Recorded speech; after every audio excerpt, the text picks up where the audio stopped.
Previously on the Stars of Huzuz. Several weeks ago, your sister vanished. Your friend is missing too? Oh, fancy boy. This is Beetle. Oh, stinky boy. I just want to find a way to get out of it. We need to take him to the temple and he will share his information. I've got no plans. You're a goblin that popped out of the sewer. Knock knock. Find me a mug and some water and I'll make up some tea real quick. You'll actually start to hear the sound of trickling water. Uh-oh. Welcome back to the Stars of Huzuz. I'm Ben the DM, and we are the Troubadours. Speaking of stars, have you left us that review yet? Now, let's meet our fabulous adventuring party. I'm Emily Blair and I play Sir Reginald Wellington III. I'm Ashley Marie Robillard, and I'm also Selene Nightshade. My name is Jessie, and I play Charla. I'm Haas, and I play Beetle. I am Jacob O'Shea and I play Billowby Fiddlefern. My name is Tom Lynch, and I play Kailu Yingwye Gwestedir. Hello, I am Philippe Lesperance. I am playing Gilbert Heatherington, a Kalishtar Death Domain cleric. I got the bling bling, and I have no idea what is going on. And without further ado,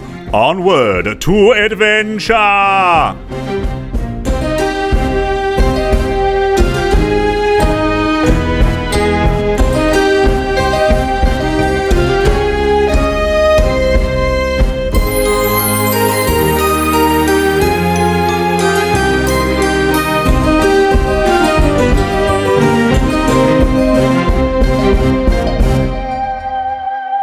You have all arrived at the Temple of the Tranquil Soul, where you are supposed to deliver a prisoner, but instead have found the temple abandoned. The last thing we experienced was a pool of water rising from this first side room. Now the sound of trickling water begins to surround you. From each corridor in the large chamber, water begins to trickle out. The pools of liquid begin to whirlpool into forms that rise up from the floor, and several roiling hands of water, each 10 feet tall, unravel their long sloshing fingers and begin to close in. And we will now roll for initiative. Yay! Yay! This combat will begin with Reggie, who rolled a 21. Reggie, you are standing near this little altar table where you were kind of inspecting, and you see this hand unroil near you and right next to Selene. You are first to act. All right, I first push Charla out of the way and go, Charla, stay back, my lady. I shall fight for you. And then I run forward to the hand and just take my 2 ol' attacks with my greatsword. All right, let's have some attack rolls. 9 is the first one. A 9 is not enough. This is a strange thing to be swinging a sword at, and it does not seem to really connect. Okay, well, we're going to try again. 18. An 18 does hit, so your first swing, it sort of sloshes out of the way, and the second one, your steel does indeed penetrate its watery body. Roll damage. That is 8. 8, and roll a quick perception check. Okay. Oh boy. Here we go. 6. Yeah, you're kind of slashing wildly at this thing, and it splashes a little bit. Oh, gosh. No further observations at this time. Guys, the water is cold upon my face. Be warned. That's all. I mean, I can't very well make a tea out of that. No, certainly not. Next up is Selene. Selene doesn't really do much combat. I think her immediate instinct is like, get away! And the only thing that I have that would sort of have that energy would be attempting to cast Thunderwave just Nice. on this thing in front Hell of me. yeah. Because I'm assuming this would probably look like, they have to succeed a Constitution saving throw of 14. Excellent. Yes, this water elemental will make that Constitution saving throw. However, so will Reggie. What? Con saving throw. Okay, here we go. Because the cube originates from you. Yeah. Oh, shoot. Sorry, Reggie. That's true. And I mean, honestly, she 7. probably would do that. She's so confused. Yes, this just ripples through the watery body. It does not seem to affect it much. So it will take only 6 of that damage as it sort of absorbs part of that thunder wave. However, the very dense Reggie next to you will take the full 12 and be pushed 10 feet to the east away from you. I'm so sorry, Reggie. My lady, why? Yes, it's a bit of a rough start from this party. I missed you all. So, Reggie, as you are shoved violently away after engaging with this thing, the hooded figure behind you, who's remained rather silent up until now, will look up. And we will step away from this combat for a moment to meet our final character. Cross ripple dissolve. So literally, like, you see Reggie just topple over in the background, and it just focuses on this hooded figure, and it, like, goes back in time. This is the best Netflix show in the world. Yeah. It like, does that, like, weird blurry transition, like water. Ooh. Oh, oh. So, as this hooded figure looks up, we zoom in to a little bit of his past, and we jump back in time, not exactly sure how long at the moment. We find this ordinary 13-year-old boy sitting outside his family's farmhouse on the rural outskirts of Huzuz. He sits by a tree and plays with several wooden horses. His mother sits reading nearby on the porch as the sun begins to set to the west. Gilbert, could you introduce yourself, please? Hi, I'm Gilbert. Like our benevolent DM said, I am 13. I grew up on the outskirts of Huzuz, and I love my parents. I like hanging out with them. They're great. And I love going into the city and stuff. But, I just want a friend. I don't have any friends. Friends are hard. not my fave at times. Like, everyone's so mean and stuff. So, yeah. But my horses, they're cool. Fabulous. And as you sit playing with your dear friends, your little wooden horses who your dad carved out for you, you're very focused on them. Go ahead and make a quick perception roll. Nat 20. Oh, shit. You're gonna see these people coming to murder your mom for sure. With a nat 20, something within you stirs, and you do indeed look from your horses up to the sky, which is beginning to darken as the sun sets, and you feel something beyond yourself that you sort of tap into for a moment. And you look down with your continued nat 20 and see a familiar figure walking towards your family's farm property. It's a woman who wears similar religious robes to your mother and is a good family friend. Oh, no! Oh, family friend. Mother This trucker, bitch. I saw that coming. God damn it, this Damn it, bitch. Ben. Damn it, Ben. Yes. For those of you listening, we just got shown a picture of the big baddie from last season, and she's awesome and hot and so evil. All of these things are true. Continue the story. This older woman in priestess robes walks up. Her inky black dragonborn face wears this warm smile, and her icy blue eyes dazzle and maybe take you aback a bit, as always. And she says, "Now, Gilbert, aren't you getting a bit old to be playing with these sorts of toys?" Maybe, but they're fun and they're safe, and I like them, and I don't like change, so get off my back. Sassy little 13-year-old. I like Gilbert.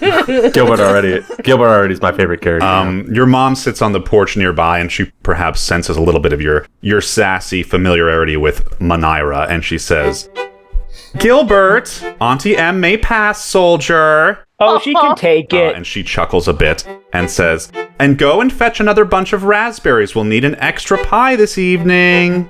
Oh, I love pie. Okay, fine, great, let's go. And as you stand to go, Manira leans down and, still smiling and chuckling from your interaction, says, "Don't you worry, young man. I'm sure you'll be making all sorts of new friends in no time at all." And she'll give you a familiar little pat on the shoulder as you head out off into the woods a little bit to collect some of these berries.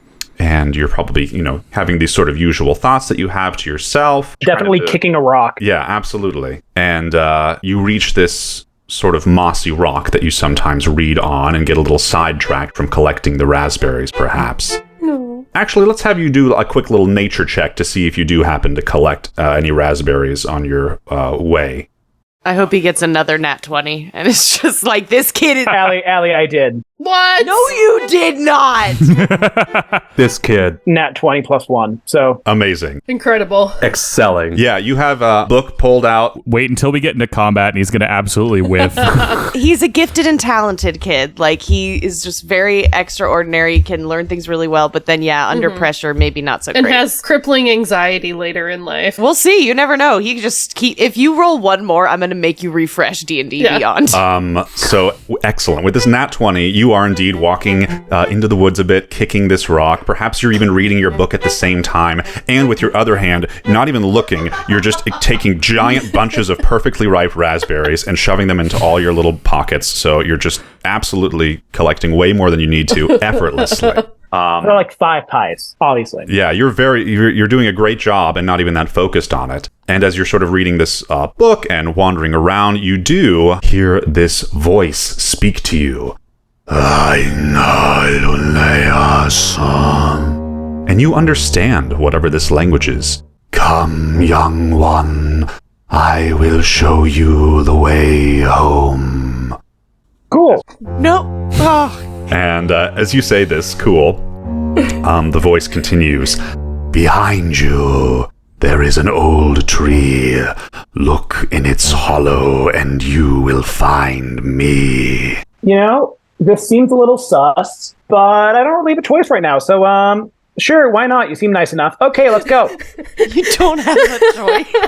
What is happening? I have no free will. I'm 13. What do you mean? I don't have any free will. ADHD, like, definitely somewhat neurodivergent, has no idea what's going on. Oh boy. Oh, sweet baby. Here we go. Excellent. Welcome to the campaign of Protect the Child. I love it. No sense of danger.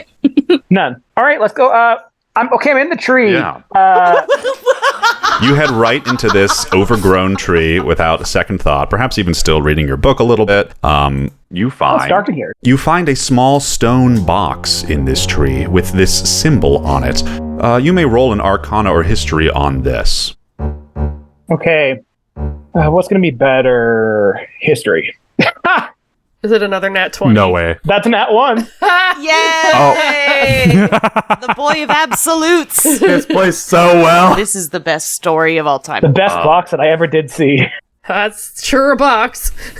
With a nat 1, you do not recognize what this symbol is, but you still feel very inclined to follow whatever these instructions are that you're hearing spoken to you in Abyssal from beyond somewhere. And the voice says, "Open the box and you will have your answers." Well, all right. As soon as you open this box, you feel this tremendous power rush over you so immediately that you actually black out. And only the moon is there to witness what happened to little Gilbert that night. You crawl into this tree, you open this box, and then you vanish out of thin air. And all that was found of little Gilbert was these raspberries that fell to the forest floor. What a waste of raspberries, and a whole lot of them. What if they thought he just turned into raspberries? Because there were so many of them. Still raising these raspberries like their son. Exactly. They're Oh my keeping gosh. it in a jar just in case they can We shall never bake these. Yeah, Or exactly. mom's like, well, I really did want that pie. This is the tale of Sweeney Todd.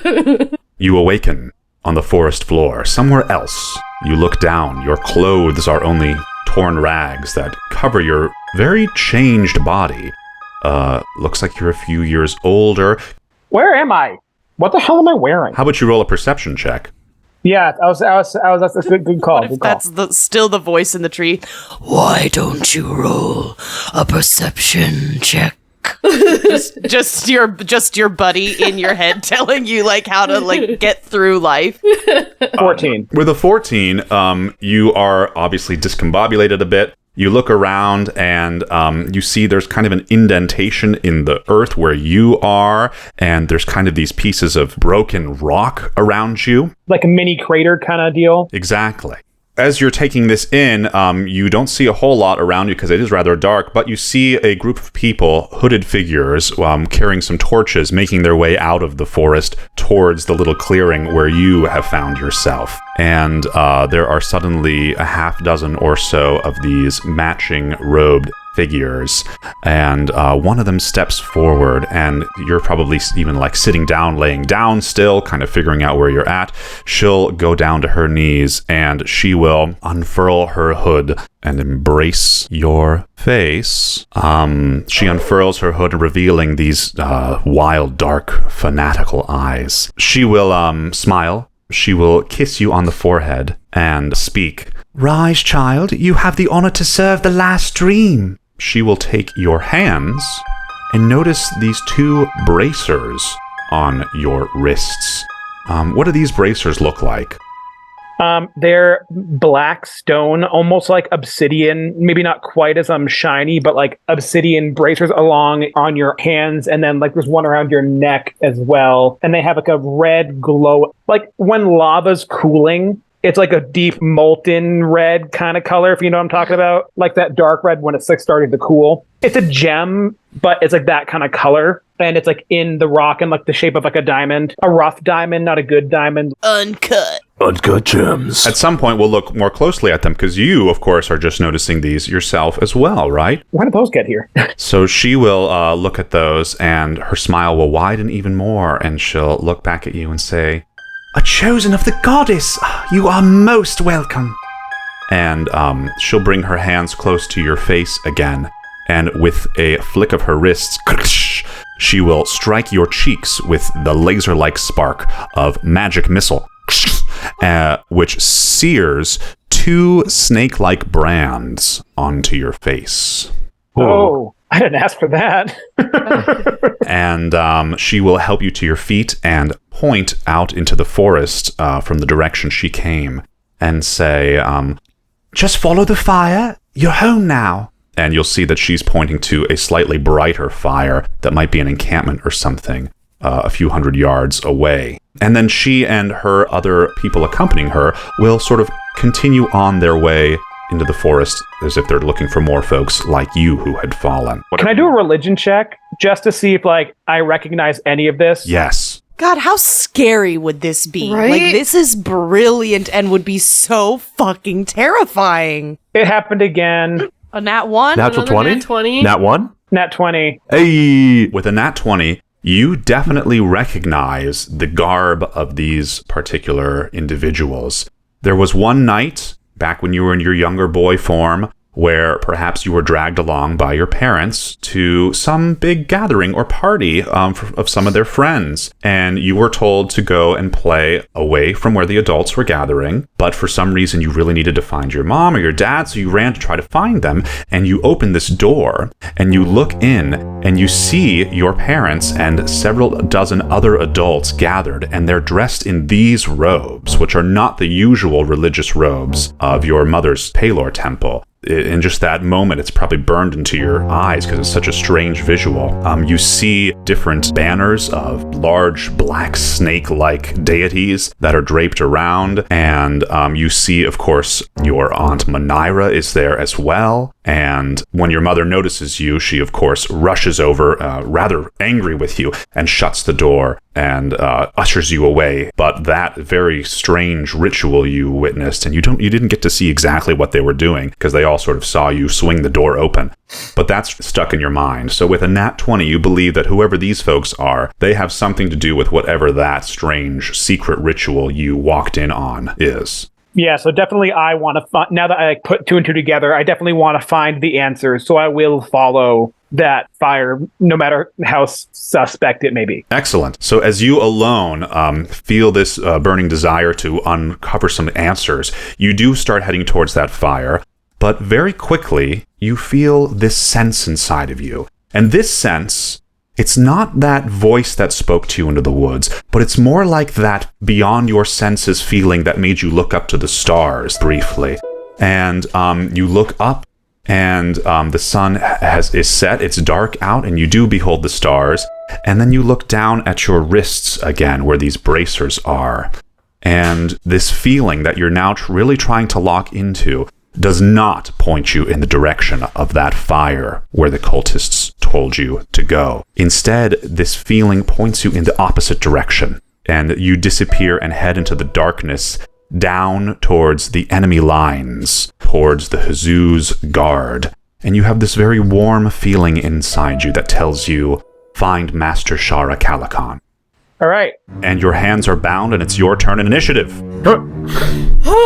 So Gilbert, as he raises his head, the hood falls off the back of his head, and he casts Chill Touch on the hand closest to him. That'll be a 24. I create a ghostly skeletal hand in the space of a creature within range. Make a ranged spell attack against the creature to assail it with the chill of the grave. Awesome. Damn, that's awesome. 24 will hit, so go ahead and roll that 2d8 of necrotic damage as this other hand sort of comes and grabs this watery hand. Are they like thumb wrestling? And finally the tiny skeletal hand defeats the... I would say it looks like 2 hands just like grappling almost. Interlacing fingers romantic. Giant skeletal icy hand and this watery hand just like... they're cuddling. Yay. As these 2 hands are engaged in this strange intertangled little battle, indeed you'll do 5 necrotic damage and the water will sort of bubble and you'll see a little bit of damage onto the water elemental.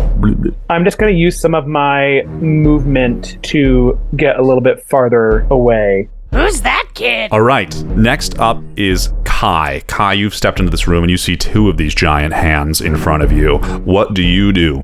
So Kai sees that immediately, and he uses his movement to move back through the doorway, and he's just going to jump back and just shoot magic missile at I guess it would be the left side one to Kai, so the one that's farther north. I think I'll cast it at level 2. So I create 3 darts, each do 1d4. Actually, because I'm casting it at 2nd level, I have 4 darts. Just roll one at a time. So the first one is going to be... Woohoo! Here we go! It's going to be 4 force damage. Second one is going to be 3 force damage.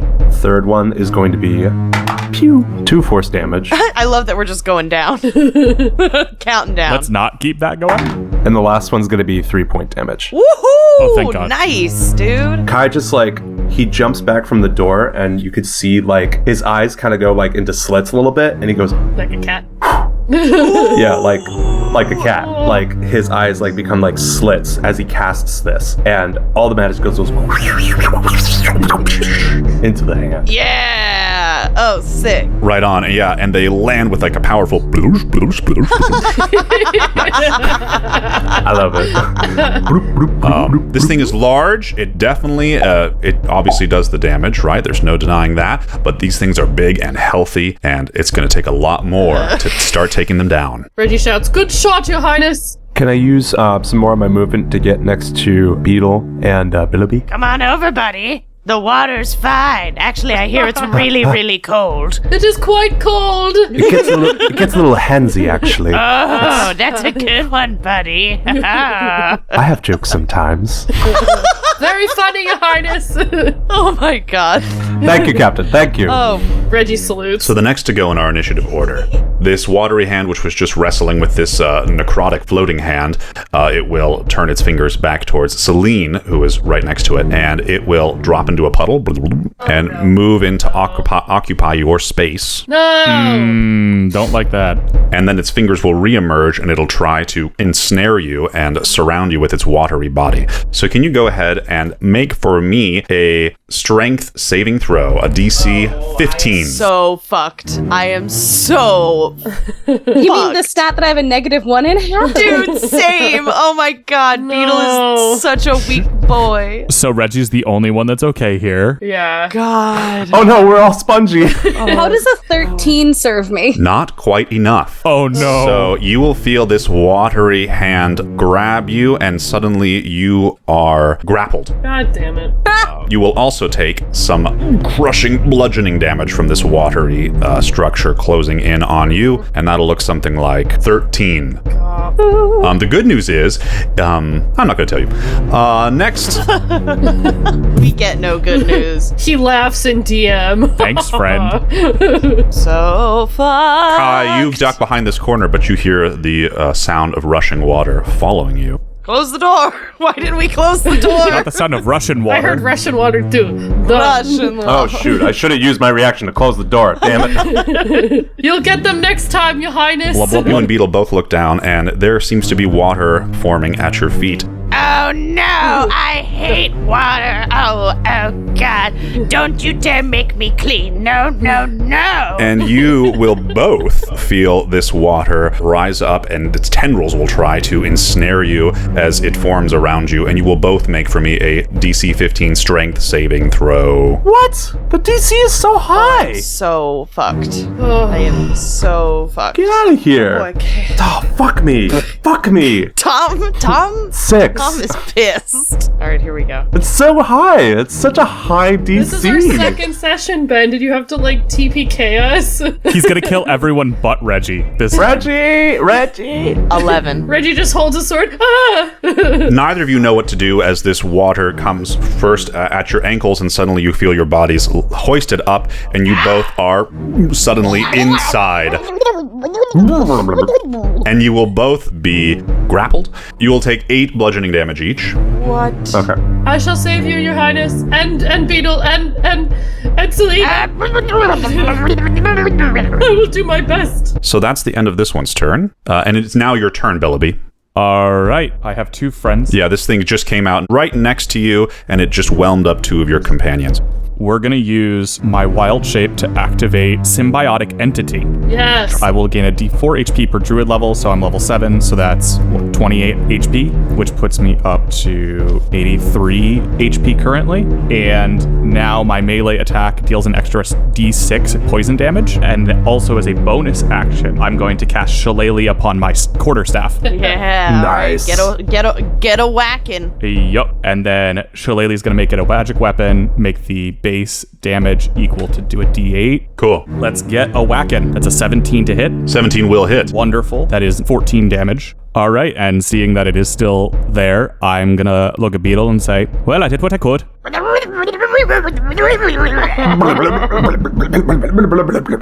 Oh, that's good, Tom. That's a lot better than mine. No, you're really good. We're gonna move 25 feet away and try and get away from that thing. It will use some of its watery body to try to wallop you with an opportunity attack, a slam. Everybody get up. Does 11 hit? Slam now. No, it does not. My AC is 12. Yes, you're too small for its tendrils to whip you, and you will get away unharmed. Not today, you fucker. So the mushrooms that are already growing on me kind of seem to take on extra life. They're kind of pulsating with this mystical energy. The spores start to glow. You know, they have some bioluminescent qualities to them. And the spores around me, too, start to lie off like a little bit of light energy. Not enough that it would illuminate anything, but enough that you can just see how many spores Billowby is currently swarming in. I love it. Right on. Great. We'll move on now to Beetle. You are grappled. It has an escape DC of 14. An escape you can use either acrobatics or athletic. It would be your action, and if you chose to do that, that's how you could try to get out. But you can also just stay here and do anything, because you're only grappled. You just can't move. Can you still cast spells when you're grappled? Yeah. All that happens is your movement is 0. It's not that bad. Sick. So our mouths are not impacted? Is that what you're saying? Your mouths are not. Yeah, technically, yeah. The one other thing, though, if you don't try to escape, you will start to feel more bludgeoning damage on this thing's turn. Beetle is so mad that he is clean again, and basically he's just like floating upside down in this thing, just like cartwheeling. Just has no concept of how to keep himself. Like, he doesn't know how to swim at all. He just floats there. Can't understand him at all, but suddenly you hear Jumanji drums in the middle of yeah, exactly, from like outside of the temple, like, so through this big archway you hear these drums get louder and louder and louder, and then you realize it's actually the pounding of hooves, a bit like a stampede, and you see 8 giant fey ox emerge and trample and start running their way. So I'm basically going to split them 4 and 4. I'm casting Conjure Animals, and I'm going to do 8 beasts of challenge rating quarter or lower, and so I'm doing Ox. Charge, so if they move at least 20 feet straight towards a target, they'll also get the gore attack. Each one is going to do 3d6 plus 4, and they get plus 6 to hit. Oh, baby. So just a bunch of those dudes just start running, huffing and puffing down the lane. Oh my goodness. 8? They're basically just gonna run back and forth until these things are gone. So I don't know if you need to bring them all on. Oh, I need to bring them all on. Okay. Look at them. How could I not? Just seeing them all in a line.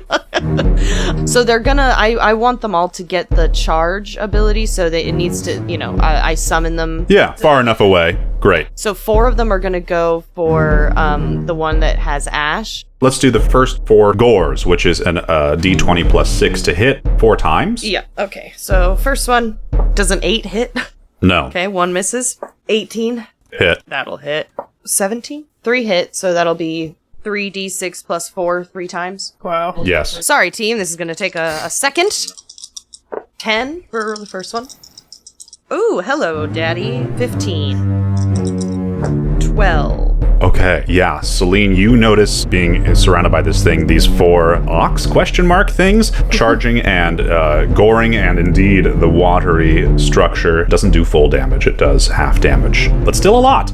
Let's roll the other 4 on the other one. Okay, that was a 19 plus 6. 14? 14 hits. Yes! That's just enough. That'll hit. And that'll hit again. Damn, all 4 hit. What the fuck? Okay, roll some damage. First one.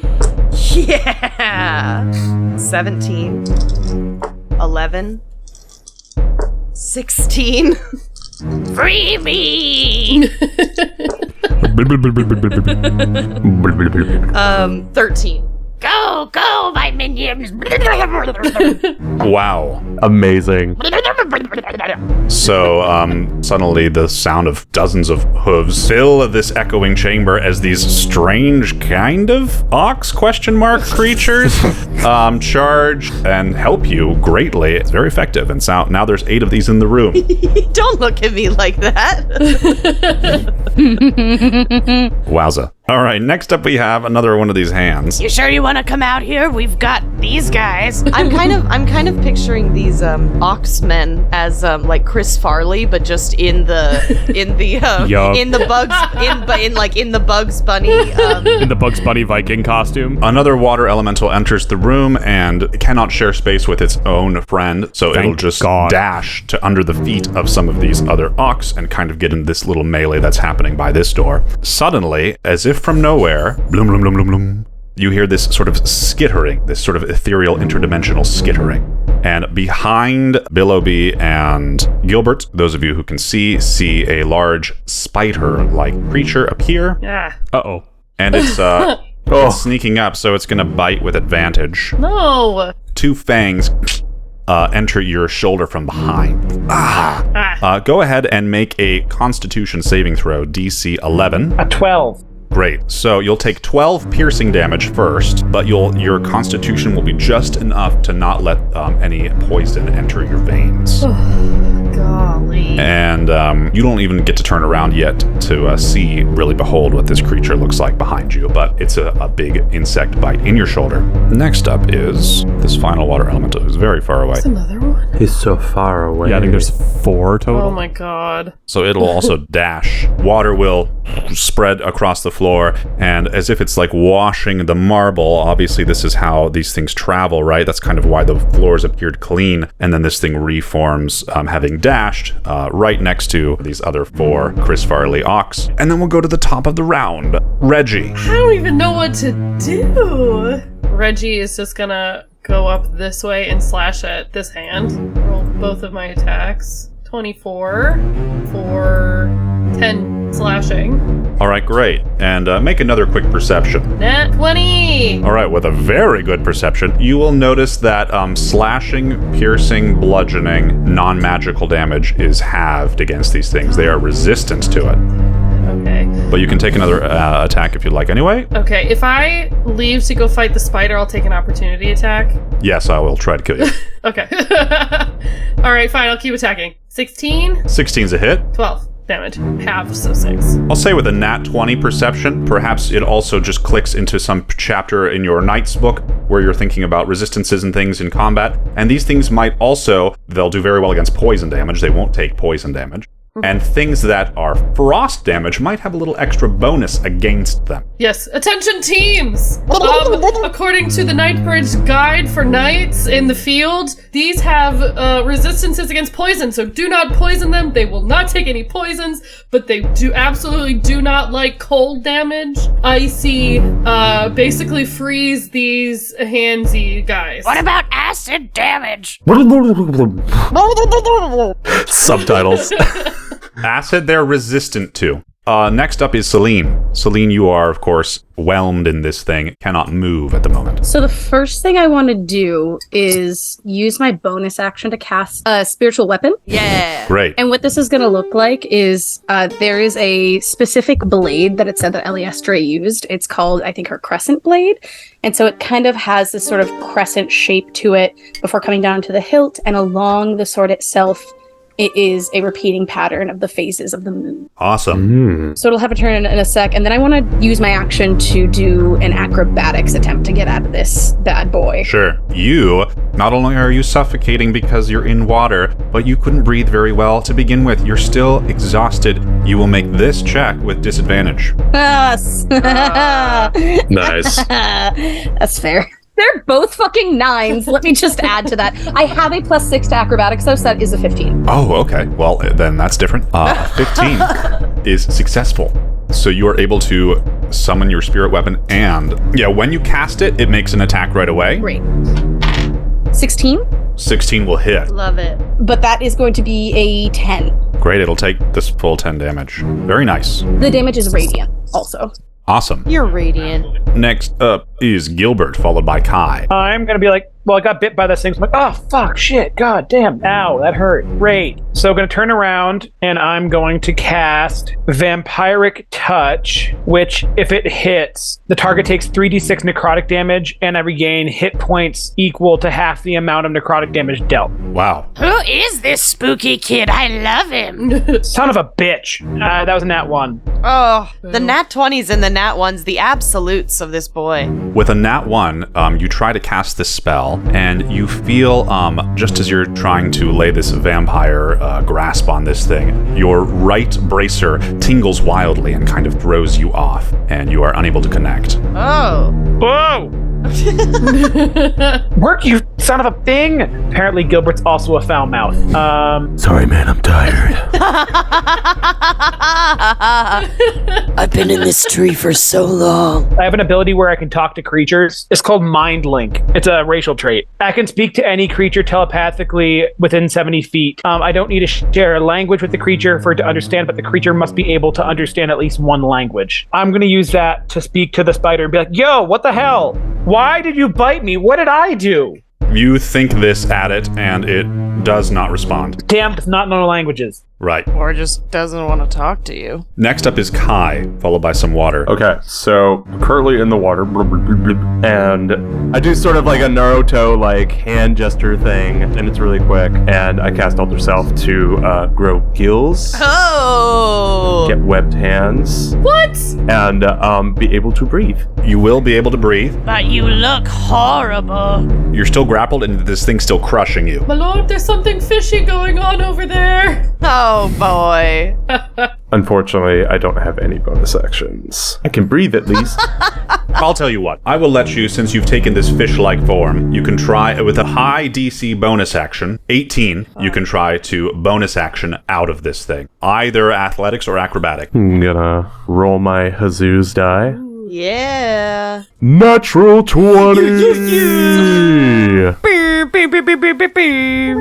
In slow motion, you like Escape. you Little Mermaid style, like come out of the water and like your gorgeous elven locks spray behind you and your just gills like flutter. gleaming white hair. Part of your world. With a nat 20, I'll say you can also move to any unoccupied space if you'd like to. So I'm gonna move slightly north. Okay. Can I end up like a little bit north of the spiritual weapon? You want to move out of melee range of both of these things? Yeah, I do. I'm gonna take an opportunity attack. As you do that, they will both try to wallop you. They will both. What's your AC? My AC is 14, but on one of those hits, I'm going to cast Shield.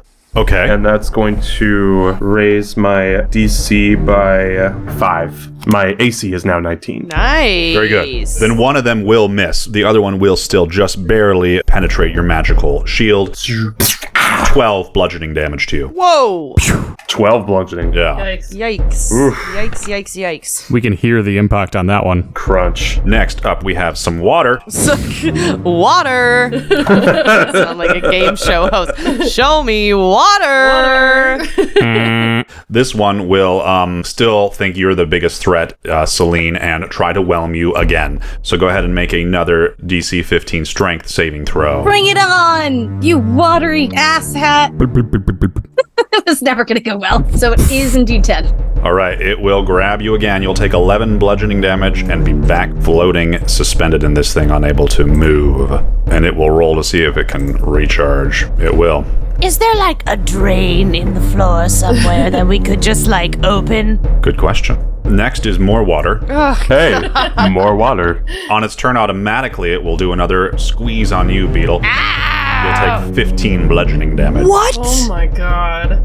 In addition, Holy balls. I'm gonna die. I joked about it last night, but I'm gonna die. this was not its action. It's just that you're still in it taking this bludgeoning damage. So it will take the action to multi-attack, slam you onto the floor. Boom, boom. So let's make some attack rolls. Oh boy. A 26 and a 12 attack. So the 26 will Oh, probably... the 26 will hit, the 12 will not. All right. Thank God. And it's that same damage. So 14 more bludgeoning damage as it smacks your little body against the marble. God. I don't know what I'll be without Beetle. I don't know who I'll be. I don't know what character. No character will ever be as good. Welcome, Beetle's brother, Bodle. Hey, you know. We'll figure it out. Next is Billowby, followed by Beetle. All right, so to start, it's the beginning of my turn, and something is within 10 feet of me, so I will take my reaction to deal 1d6 necrotic damage to that spider. Con save.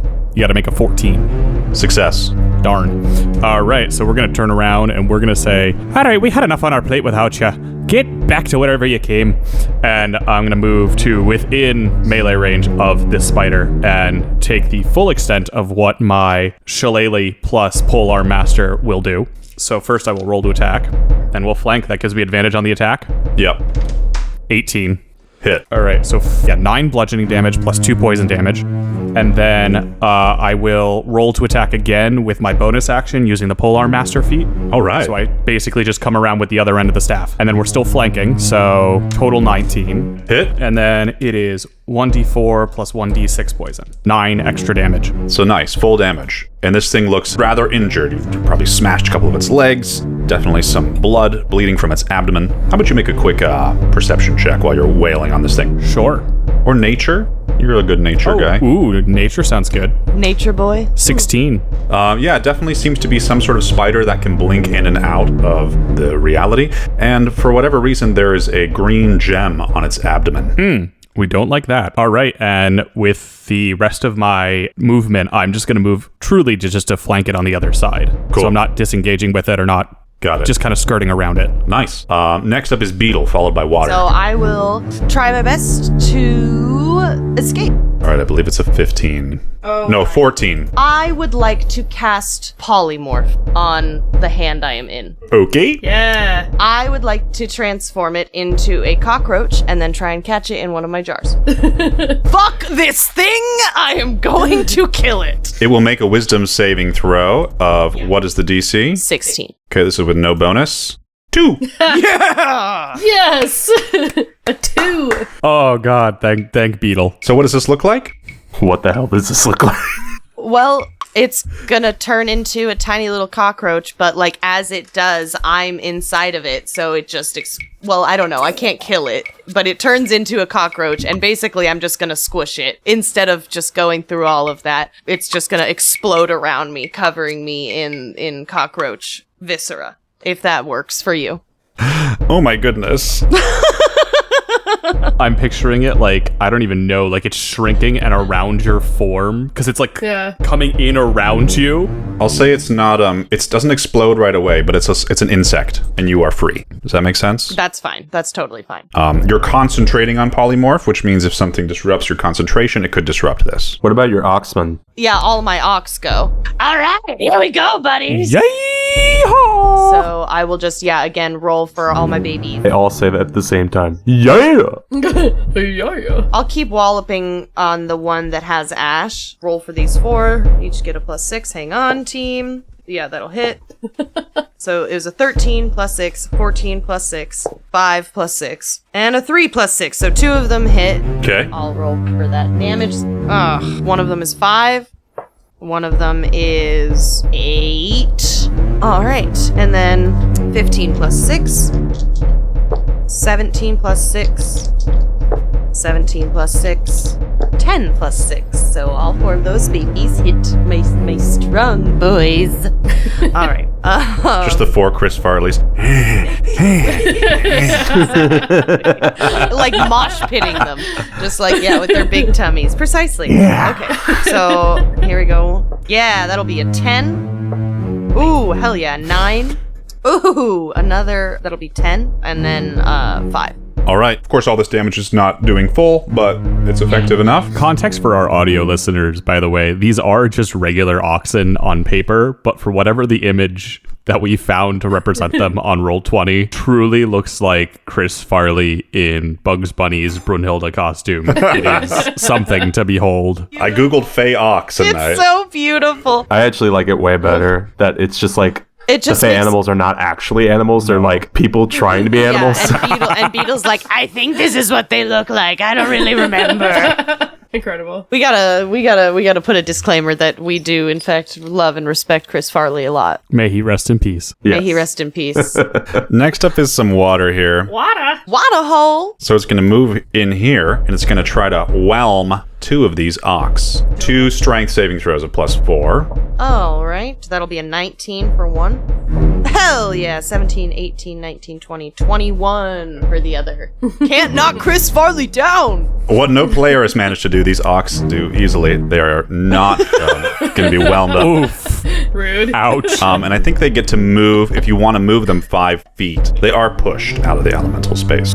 All right, next up is this spider that's engaged with these 2 folks down here. Oh, congratulations. It will obviously turn to the one who's walloping on it and make a bite on you, Billowby, an attack roll. It'll miss. Oi, there we go. And it will hiss at you.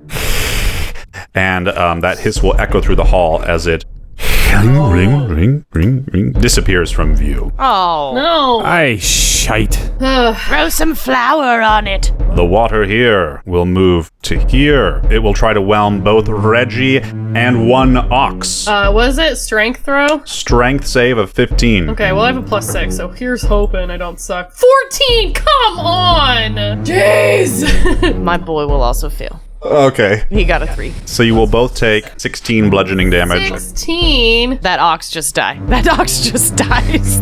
He just disappears back into the Fey realm.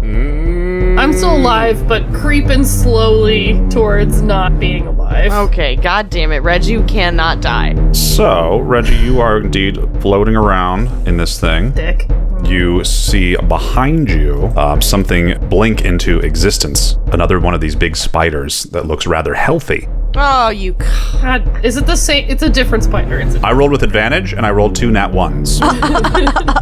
Good! So this thing will panic, sink its teeth into the water elemental instead. How much damage does it do to the water elemental? 5. But that is its turn. It'll hiss. Ugh. Gross. Gross. Reggie! All right, is it a strength check or just a strength? An athletics to get out. Athletics, okay. I have a +6 to athletics, so here's hoping me saying that again will make it better. Come on, dice gods, listen. Come on, baby. 13. God damn it. Not enough.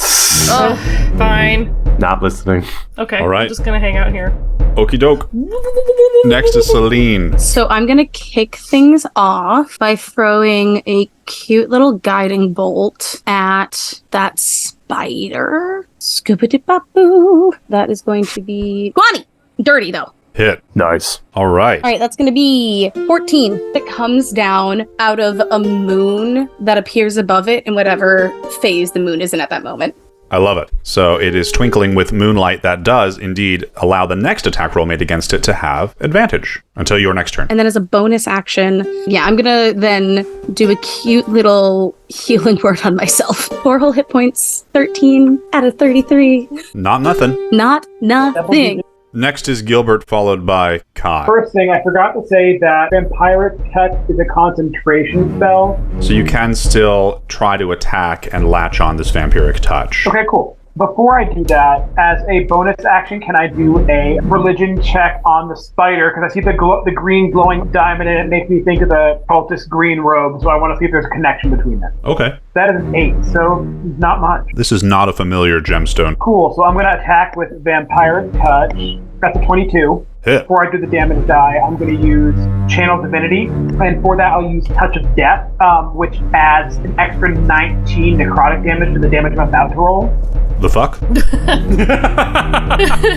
12 plus 19, so that's 31. Half the damage I get back. So you can heal 16. I'm at full health again. The spider just shrivels away into like a husk. Excellent. Terrifying. And very powerful. Cool. Amazing. The spider is dead. I really want to move out of range of this guy, so I'm going to. All right, I'm going to wallop you as you take an attack of opportunity. 19. You'll take 11 bludgeoning.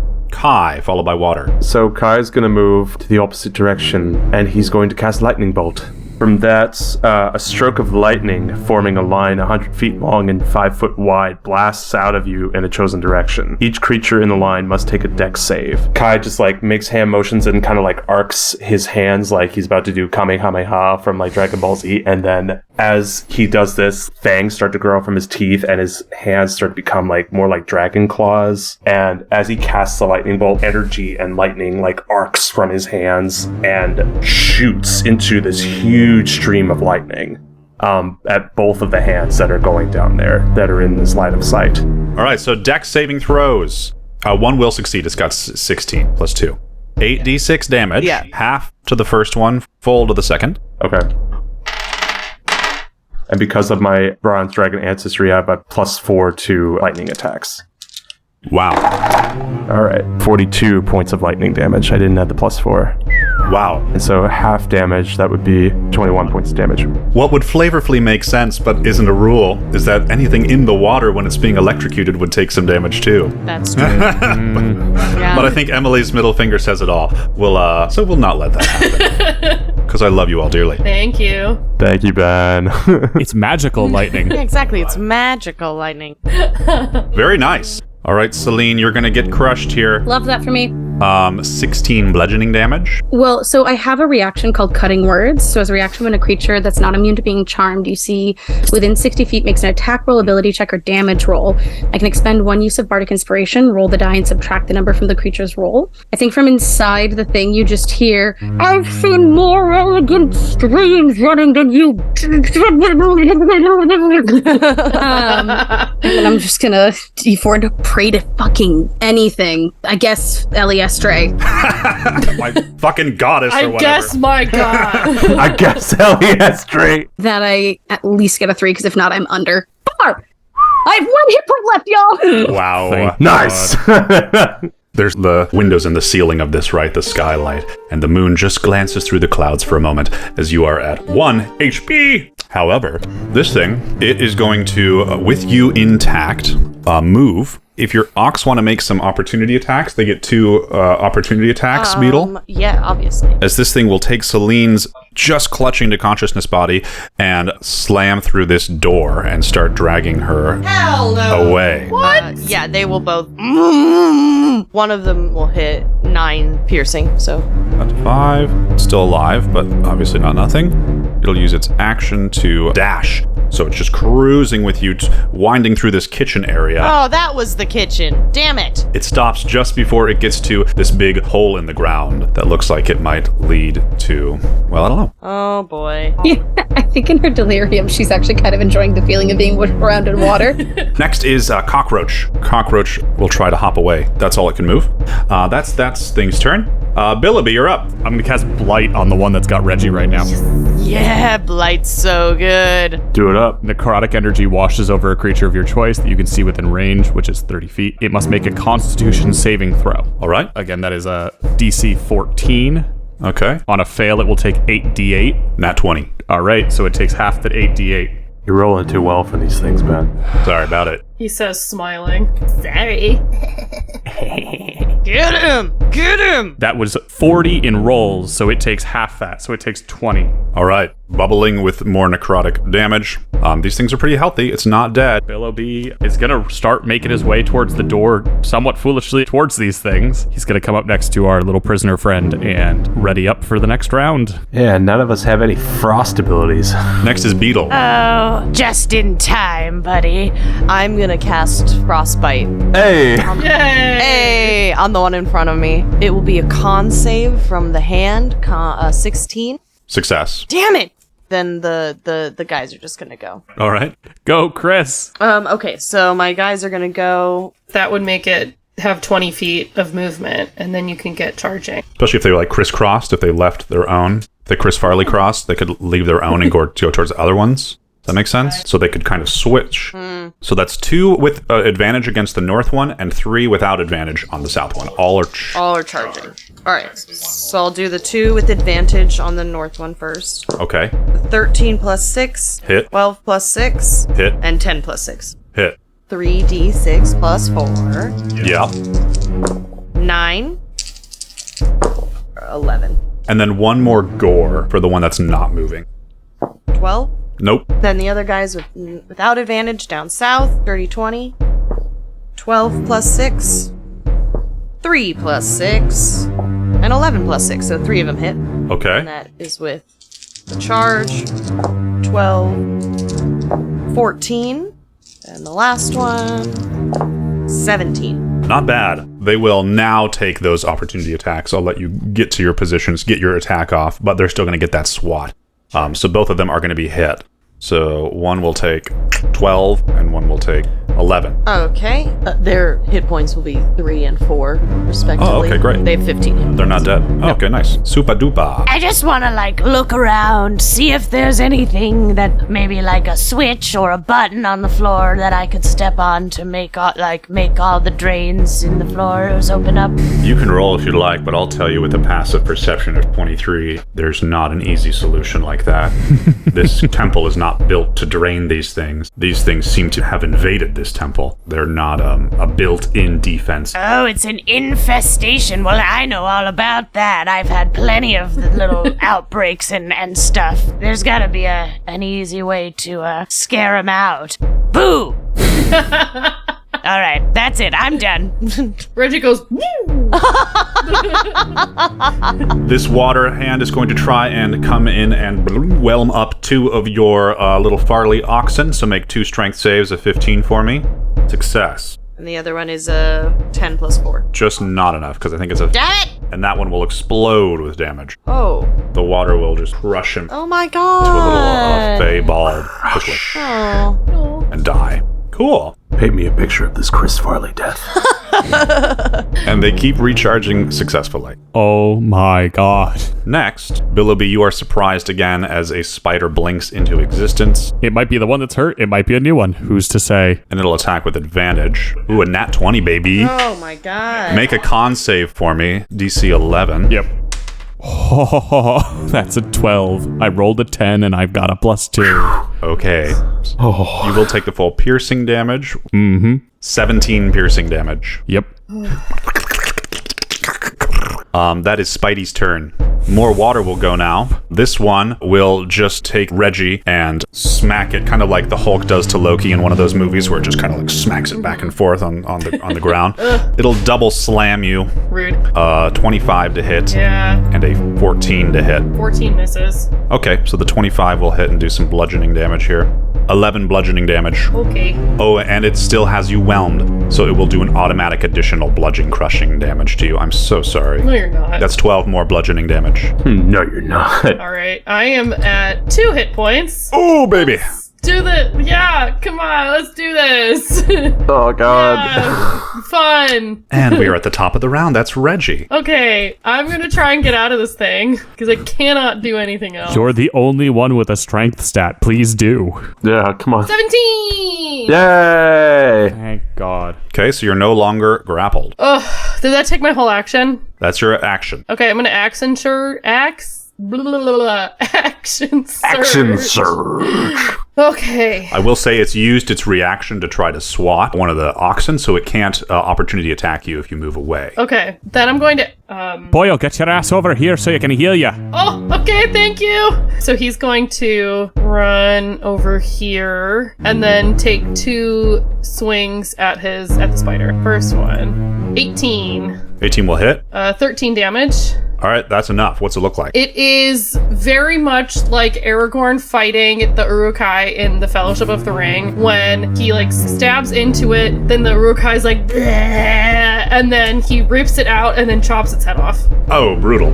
Very. It will flop lifeless, its legs go limp, and it fall headless to the ground. Okay, I still have 1 more attack. I'll attack this hand that is trying to... Okay, and you get some flanking with a Farley. Oh, baby! Nice. Well, I got a net 20. All right. So I crit. 16, which is, of course, halved because it's water. And then I go that way. Okay, great. Selene! What's up? Hey. It's your turn, followed by Gilbert. Let's go, girl. So first thing, I'm going to use a bonus action to cast another healing word on myself at 3rd level because Good. I just want to survive the next hit, to be honest. I know I'm not getting out of this thing, and that's okay. You know, it's sometimes like that. It be that way sometimes. So that's going to be 14 healing, bringing me up to a cool 15, which means I might survive the next hit. Nice. And then I'm going to do also a level 3 guiding bolt on the thing I am in. Okay. 17. A 17 will hit. And then that's going to be 6d6 radiant damage. Okay. Why do you say it? Do you use the DM voice? You use the classic DM voice. What's it look like? Oh, thank you. Whew. None of us know this either. We're just gonna potentially hear some rabble in the other room and have no idea what's happening to you. What's going to happen is, I think Selene, who's like, again, walked into this fight exhausted, is just very, very annoyed at this point. So the moon will start right above the middle finger, and it'll open up into these tendrils of moonlight that each address a different finger, since it was like that many d6. And I want it to, as it comes down, create a sort of bubble around me, as if I'm bathed in Eliestre's light. And then you just hear from the other room as this water just splatters everywhere. Excellent. Yeah. It explodes. You drop to your knees, free of this thing, and just inches from being potentially dropped into this dark, mysterious hole. I'm gonna just go to that room, I guess. Just relax. I'm just gonna take a second, guys. Relax. Take a short rest. Just gonna coughing up water. Next up is Gilbert. I'm gonna cast Blight. So that's gonna be a con save of 16. Success. Ugh. Bitch. Phil, that's still half damage on that blight spell. So 32 divided by 2 is 16. Just for shits and gigs, because I have 1 more. I'm gonna do Channel Divinity, and I'm gonna add an extra 19 points. All right, what's it look like? Yay! Yes! Yeah. Finally. Jesus. This child murdering things all over the place. The hand, it starts to fizzle with necrotic energy, starts to smoke and sizzle, and then just like bursts into like steam.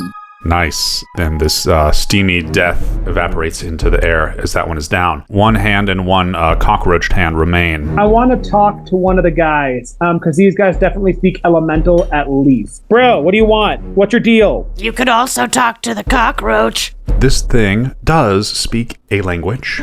It will understand your mind link. It will think back to you. Destroy the unfavored.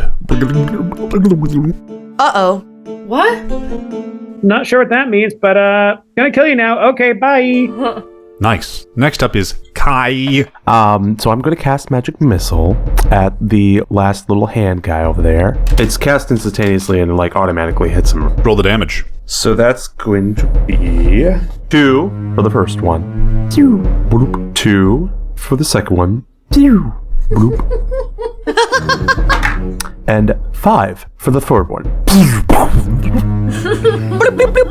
Very nice. Bloop, bloop, bloop. This thing's still rather healthy. You look too healthy, friend. I need to destroy you. Good one, Your Majesty.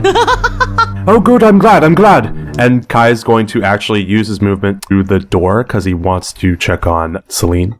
Okay. Selene! Oh, the romance. My heteronormative brain just needs to take a break.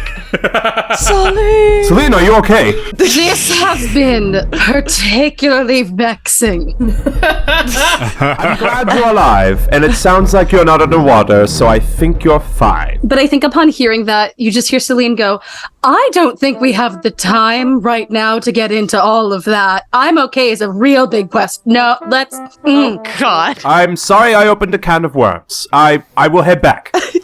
Just closes the door on her as she starts like a therapy session. Like, okay, you're sorry. she's good. I will catch up with you later. Next up is Billowby, followed by Beetle. All right, boy, let's get you healed up. I'm going to cast Cure Wounds as a 3rd level spell on Reggie. Reggie takes a knee. Bows his head as if he's getting knighted.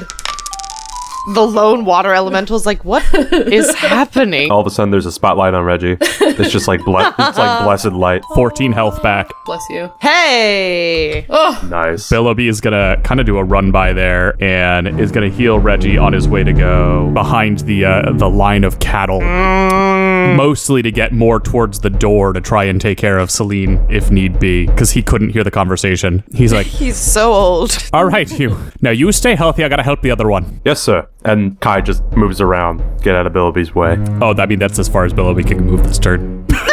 So he says that and then just stands right next to him. it's like, who will go in the door first? Or like, No, you. Exactly. No, It's you. like, no, after you. No, please. Oh, after No, please. you. No, after you. And that'll be the turn for our old little friend here. Next is Beetle, followed by Water. Okay, so, Beetle, don't you dare lose track of that bug now. You hear? oh no, I'm on it, buddy. It's just a little tiny cockroach. So yeah, I'm gonna try and cast Frostbite again on the hand. So it'll be another con. I know you have a +4, so it probably won't work, but 13. hell yeah, you motherfucker. Yes, please. Alrighty, so 2d6 frost damage. And it'll also have disadvantage on the next weapon attack roll it makes, which I think is just its body.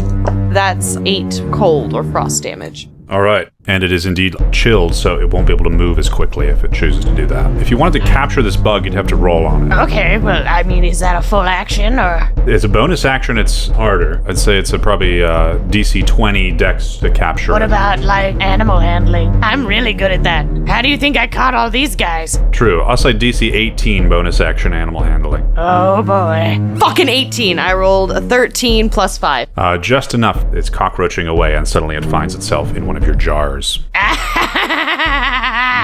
Catch, Beetle. Yeah, I'm gonna put a little lid on it. Very good. I have my guys. My beautiful boys. Mm-hmm. I'd like to back him up and then charge in. All right. 17. Hit. 18. 16 for 1.